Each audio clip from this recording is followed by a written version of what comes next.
Okay, so in this video, I'm going to be really showing you guys how you can really push the pace in your basketball game. So let's get down and let's check this out. It's very important to be a fast-paced team, and how you can do this is by running a fast break. Try to get that ball down court as fast as possible. Here is a very good example of how you can get a layup.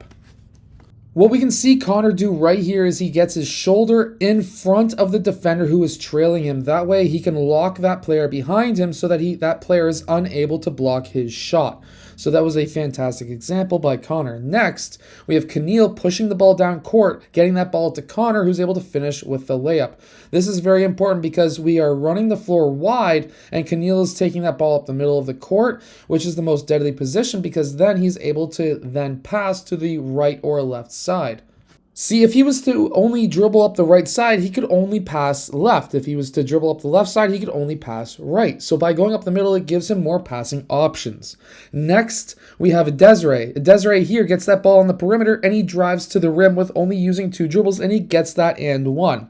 Now, while this may not be pushing the pace because it's slowing the game down by getting a foul, it's pushing the defense. It's pushing the pace of the defense because now they're not going to be looking at players and saying, oh, we want to dare you to drive, because now you are driving to the basket. Now they're going to have to sag off just a bit so that now they're giving you opportunities to shoot threes. And even at younger ages, like these guys who are U11 players, it's really good to be able to force that ball to the basket and still have the confidence to shoot the three.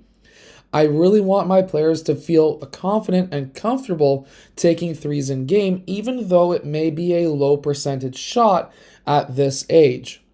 So keep that in mind if you're a basketball coach. Always try to promote shooting as long as it's an open shot.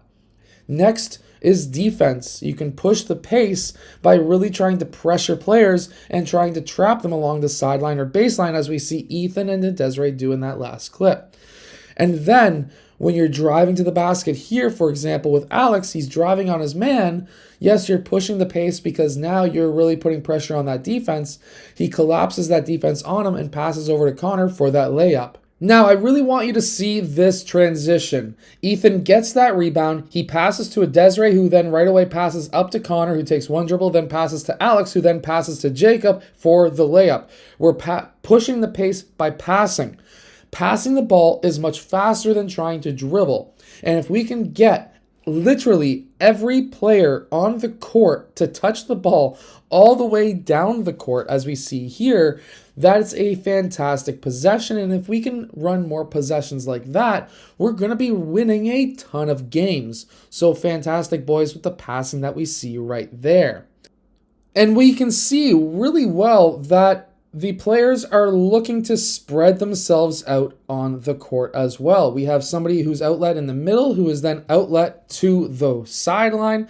And then we're looking straight down court to a backpedaling Alex, who then right away passes to Jacob. This was a fantastic possession, and I really wanted to show that to you. Next is, again, defense, and this tip is very important if you're a defender. If you're defending somebody at the point, which is at the top of the key, you can be risky and you can go for that interception, because even if you miss that interception, you still have 4 defenders between that man and the basket, and you can always just recover.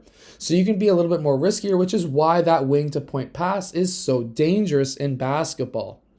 Next, we get another rebound.